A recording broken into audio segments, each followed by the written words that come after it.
This video is supported by Profit Accumulator. Profit Accumulator helps you to earn extra money by doing something called match betting. Match betting isn't gambling. And when you do it properly, and I mean properly, you can't lose. So get involved right now. Click the link in the description and sign up to Profit Accumulator right now.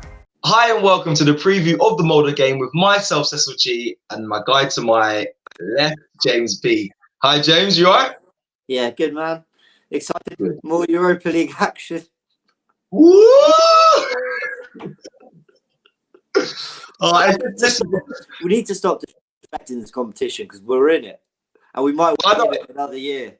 I know. Do you know what it is, right? It's just the group stages. I'm going to be honest. It's just the group stages. It's exhausting. It's good. Obviously, I feel like it's something we need to take serious, but yeah. You're right. When it gets to the knockout, it actually does become quite fun because there's knockout into some like decent European sides that I still expect to be, and it actually gets quite fun. But yeah, you do play some good teams. I mean, over the years we played AC Milan, Valencia, Napoli, Atletico Madrid. Like, you know, it's not an easy competition to win. It's a tricky one, but the group stages are a bit of a slog. Luckily, we've had 3 wins out of 3. And covering it from home also, or at the studio. We'd be in Norway right now, so a bit of a pain. But you know what? We're here, and we've analysed it. We've done our research, so it's time to give it to you guys. Should we start with stats? Yeah, let's start with the stats. Let's go for it. Let's bring them up. There's lots to talk about. Starting youngsters, we're hoping we'll get debuts. Pepe, should he play? What does it mean if we do win out there? Lots to chat about. Let's go into the first one, though. I thought this was quite interesting. Norwegian sides have lost their last 4 home meetings with English sides in all European competitions by an aggregate score of 11-0. So let's bring that back up. So basically, you know we're just going to lose 1-0, don't you? Like this. I mean, basically, this stat means absolutely nothing because it's not even related to Arsenal and Molde themselves. I just thought it quite interesting. English sides have been very dominant away from home in Norway. So, yeah, I thought that was quite fun. There you go. Yeah. That's the sort of trend I can see Arsenal ruining. You know I think we had a similar stat in the last preview show that we did. We've won Norwegian sides lose to English sides all the time. So I don't know. Hopefully it's not a stat that gets broken and we just continue that poor stat from Molde. Let's hope. The next one. What have we got here? Molde had won 3 Europa League matches in a row before Arsenal won. They haven't lost consecutive matches in the competition since October/November of 2012. So they when they are in the Europa, they bounce back quite well. They're not ones to get beaten twice, but you know, we would obviously be hoping that we're the ones to do it. Yeah, that's interesting. That's an interesting one. That one, very interesting. I am as much as the Europa League. We do have to be feared. We have to be feared. We have to worry a little bit about the teams we're playing because we can't treat it as like a nothing game because that's where we will get surprised. And as many of you should know, we need to win this to then be confirmed to come out of the group stages and go into the knockouts. So it's important. It's an important game. It's not one to slip up on. Absolutely. Let's go into this next one. Here we go. Arsenal have only lost 1 in their last 14 away games in the group stages of a major European competition with 10 wins and 3 draws. And that was against FC Cologne in November 2017. In the only game they failed to score in during this run. So basically, we've got a terrific away record in the Europa League. Which, look, I know people sitting there going, really? You know, you're playing the sides you're playing and you're sort of getting excited about this away record. But it's more just the fact that these ties can be difficult. Tottenham went and lost a couple of weeks ago. I think 1-0 away from home. These things can happen. These results aren't always easy to dig out. And Arsenal have a very good away record. Hopefully, we'll continue that at Molde because they've got a very good home one, which we're going to discuss in a minute. Yeah. But it got me thinking. It's the first time, really, after that draw in Leeds and going into the Europa League. It just got me thinking, like, should we be prioritising the Europa League as our best route into the Champions League? Yeah. Yeah. Thank you. Let's yeah. move on. I know. But on that, yep. Actually, I also want to say that I feel I would be happy with Arteta's season if we win the Europa League and we finish outside the top 4. I wouldn't be angry at that. I mean, I think that's the most realistic thing as a fan. I would take 10th right now if we win the Europa League. Yeah. I would probably take as low as 15th, and I'm not even joking. Wow. Maybe that's a bit exaggerating, but what I'm saying is, if we win the Europa League, we're in the Champions League, and we have investable money, and winning the Europa League is not easy. So, as a coach, I have to do something right? So, yeah, I if someone tells us we're winning the Europa League, but you know what, it ain't going to look pretty in the Premier League. Yeah. I don't want to get slapped 6-0 every week, and it doesn't get genuinely humiliating. Well, okay. For where Arsenal are right now in their transition, what would be considered humiliating? I would say below 7-8 is looking quite embarrassing. Yeah, saying below 7-8. I think around top 6 area and a Europa League. Listen, and a good run in the rest of the cups. I'm happy. And I mean that's being realistic as a fan as well, in my opinion. And that's not saying that that's where I believe Arsenal belong. I'm just saying I believe we belong. I believe we belong in the Champions League. So anything, no matter what, that gets us there, including winning the Europa League and finishing 12th, like I would take that. I would consider that. I would consider that a good step for the club, right? Obviously, in the long term, that's not good enough. In the long term, we should be finishing top 4, competing there, and then even the longer term, Champions League. That's where we want the club to be. We've got to acknowledge that there's a pandemic, so the show's been all over the place. We don't have the squad and players that Arteta wants yet. He's had to deal with all sorts of things since he's arrived at the club. He's had quite an unbelievable job to do. And quite frankly, if this season turned out to be just another transition sort of write-off year, but we won the Europa League, I'd be happy with that, genuinely. I mean, of course, there's things we'd be concerned about, and game by game, we'd analyse it, but I would be ultimately happy to have won the Europa League for the club. Okay. Yeah, no, I agree, James. Listen, I'm fully with you. And like I said, that's what I'll be happy with. Yes, we should take it serious, and yeah, that's what I'll be happy with as well. So interesting. I'd love to know at what point in the season Arteta decides, do you know what's not happening for us in the league? I'm throwing everything at the Europa. It's way too early to say that now. It's way too early, but I wonder if maybe around March time we're 10, 12 points off 4th. That's generous. We'll probably be 15 or 20, but I'm just saying around 10 or 12 where, you know what, a good run and you will catch up, but you're likely not going to. I wonder what he'll do. And I think he should prioritise the Europa personally. So do I. Let's see. Because this is what's going to happen is Real Madrid will end up joining us. Probably a bunch of other unbelievable sides, and then we'll be, regretting not taking the league more seriously. But too early for that. I thought it was worth asking. What's the next stat? What we got? Arsenal scored at least once in each of their last 19 matches in major European competitions. That's 43 goals. They've only had a longer run once, 21 games between 2003 and November 2005.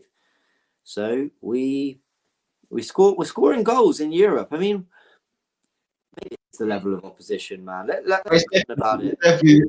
Yeah, I mean, the level of opposition is definitely helps towards our scoring goals because we have created. It's very clear in the Premier League we have created problems going forward.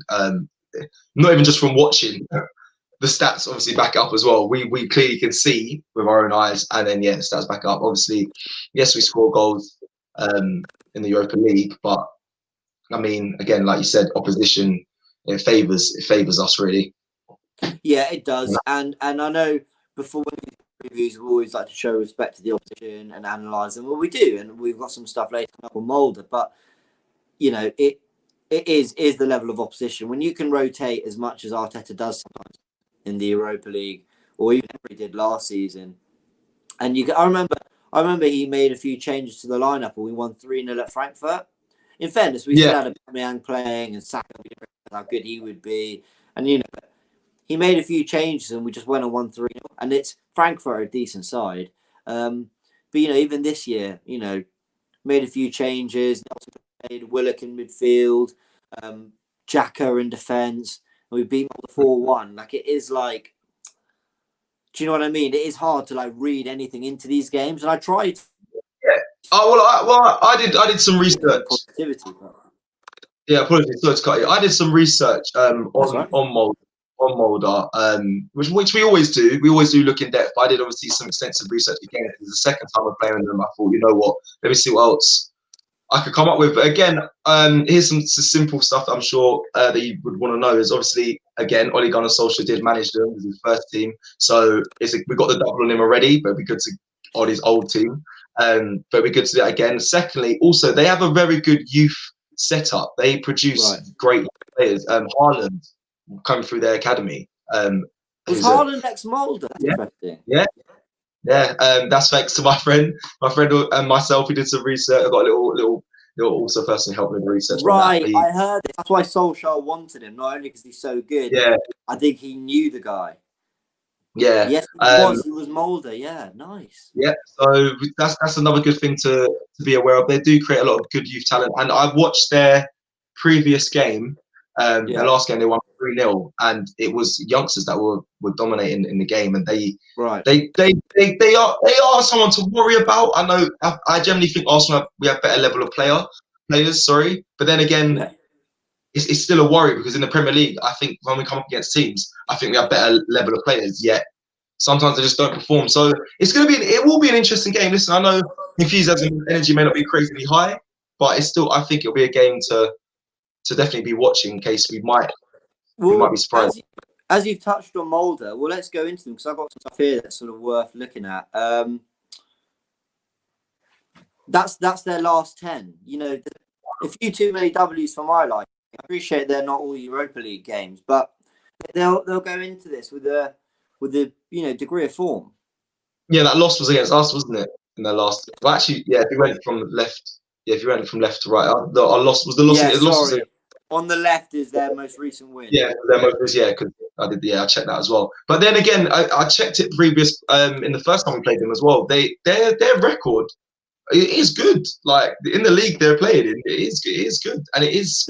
Their home record's phenomenal. Sorry to cut you. It's 65 goals at home in 2020. Around 65. That is unbelievable. That's in like 20-something games. I mean, they score goals at home. If you look back, they've got 4s, 5s, 3s across the board. So it's not going to be easy. So you're right to point that all out. Absolutely. Yeah, definitely, and especially it's that captain of theirs, that M. Ellingerson. Yeah, I think that's how you say it. Obviously, I focused loads on Majafano in the first game, but obviously he wasn't producing when he got subbed off. But that their captain, the guy that scored that goal, the first goal against us when he wrapped in the corner. Listen, he's a player. So yeah, we listen. That's what I took from Molde when I did some obviously deep searching and looking. But yeah, again, someone we should be beating. However, when it comes to Arsenal, you never know. So let's look at this next stat here.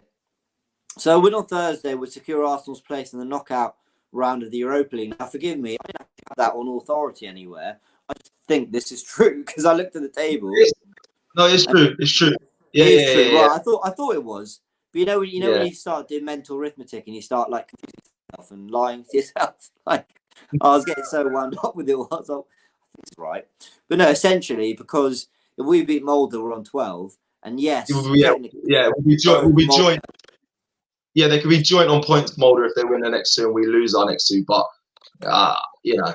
Well, this is the thing. So we'd be on 12, and yes, Molde and Rapid still both hit 12 themselves, but not without.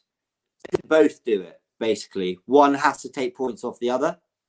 So it would secure our place. So that's encouraging, because just to have that done and dusted, obviously then you want to qualify first. You don't want the risk of facing Real Madrid in the last 32 or something. I keep saying Real Madrid. They'll probably qualify. I'm just saying, you a team who are Champions League level, you don't want to risk, facing them in the round of 32. But yeah, that'd be good to get out of the way, wouldn't it? Just to have that. Oh, 100%, James. Honestly, it'll be nice to get to that stage where we're through and we're going to get into knockouts, and then be able to just not. I don't think Arteta needs to experiment, because I feel like with players, I just feel like he needs to get a way of playing, and it'll be good to involve youngsters, and it'll be good to then, once we got over this hurdle, let them play in the last 2 games, and basically just get to a level where he's like, okay, I can take you from this Europa League game like for like into the Premier League, and it shouldn't be much. Well, it'll be, obviously the level will be different, but it'll be better for the benefit for the team, if you get what I'm trying to say there. It'll definitely allow him to experiment and try different things and start using it as like a blank canvas. Like, right, I want to try a different battery, I want to try a diamond, and he can get a feel for how the players adapt to it. So, yeah, agreed. Well, let's get into some team news and sort of what this kind of all means. So, well, we'll go to let's go to the youngsters immediately. So, here we go. Miguel Aziz and Ben Cottrell would make their first team debuts with an appearance against Molde on Thursday night. I mean, good on them. Here, here's Miguel Aziz and Ben Cottrell coming up in a second as well. But I mean, I don't know about you, like, for me, it's quite exciting, like, for the club, when you see these youngsters getting these opportunities, especially in Europe, and you know that they might address like a position that in our team very much needs addressing, which is the midfield. Do you think we'll see them? Do you think they'll get any game time, even just 1 or 2 of them? Yeah, definitely.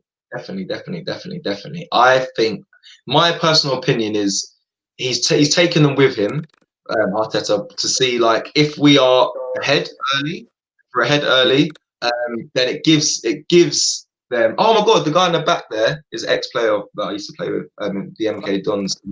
That's Emil Smith Rowe, for anyone. I'm sure you all do know him. He's played plenty of times. We've got Smith Rowe and Balogun as well, who made his debut. But yeah, sorry, you were saying, Seth? Yeah, so I was just saying, like, obviously, if we go ahead in the game, I feel like it gives Arteta a chance to bring the youngsters on. Like you said, if we're winning, it was a good experience for them, and if we're winning, it makes less pressure for them to go on and express themselves. And from there, going forward, he can bring more young players, or the likes that he's brought already, to have more of a feature. So I think he will. I don't know. I wouldn't see the point in bringing young players if they're not going to play. And I know that sounds quite bad, but I know for a fact that they would. It's a good experience when you're a young player and you get taken to a cup match. But they're going to realise, like, okay, thank you, but it's the Europa League. Not saying it. I'm not going to tarnish it, but it's the Europa League. They're going to realise, like, it's not a Premier League start. It's not a Premier League being taken to a Premier League squad and being involved in that. It's a Europa League. So if I'm going, I would like to play. And with the problems that we have at the moment, they deserve a chance to shine, in my opinion. Look, I think any exposure to the first team's good, but I do see what you're saying. Like, why bring intent on using them? But I think we've got to remember as well that in Europe, I think you're allowed to make 5 subs. So you're allowed to have 9 on the bench. So with the injuries we've had, Saka won't be involved, Carter won't be involved, Willian won't be involved, I don't think. I'm guessing on Saka and Willian, I'm pretty sure they're not. Pepe, yes, the obviously ban doesn't extend to Europe. I imagine he'd want to rest the ban. El Neni won't be around, Kolasinac won't be available. So maybe that's why so many youngsters are filling spots. But I do agree with you, if you're bringing them, the group's pretty much done and dusted. I know it's not done and dusted. I know we could lose to Molde, and then suddenly this becomes a little more awkward. But we are in a good position, and I do think we can be brave and, like, giving these youngsters a chance, because these youngsters are enough for the level of opposition we're playing against. So I think we should be brave, personally. Yeah, so do I. Let's talk about Nicolas Pepe, because obviously, people might be bored, and we've spoken about him a lot since the incident.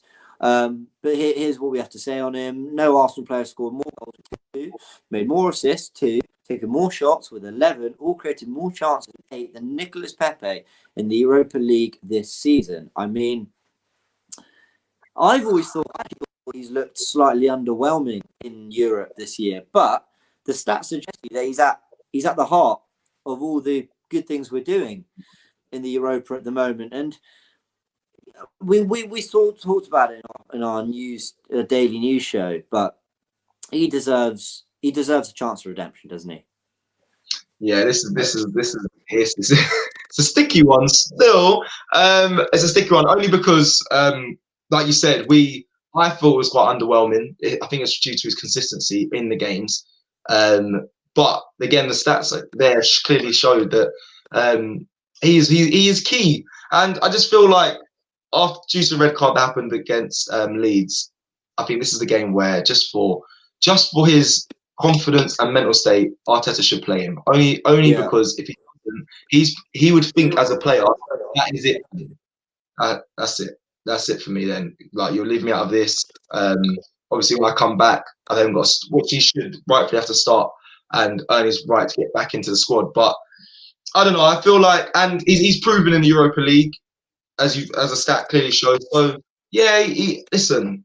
I'll be sad if I don't see him involved tomorrow. No, if I'm honest. I would be too, and I don't think it sounds dramatic, but I don't think it's dramatic to say that. If he doesn't play tomorrow, doesn't start, then that really is Arteta just saying, "I'm done." Yep. It really is. You're not offering that opportunity of redemption, where you can then rest other players that you're going to need for Wolves and Spurs next weekend. And you're going, yeah, but despite all this, I don't want you playing. That would be the final blow for me. So I hope he plays. I hope he impresses. I know you want to see him. Forgive me. I know you want to see him in the 10. I want to see him off the left as well. Just getting in different positions. Like, the thing is, when you're crowded out, when you're on the right wing and you're crowded out, it's quite difficult to produce that beat a few men.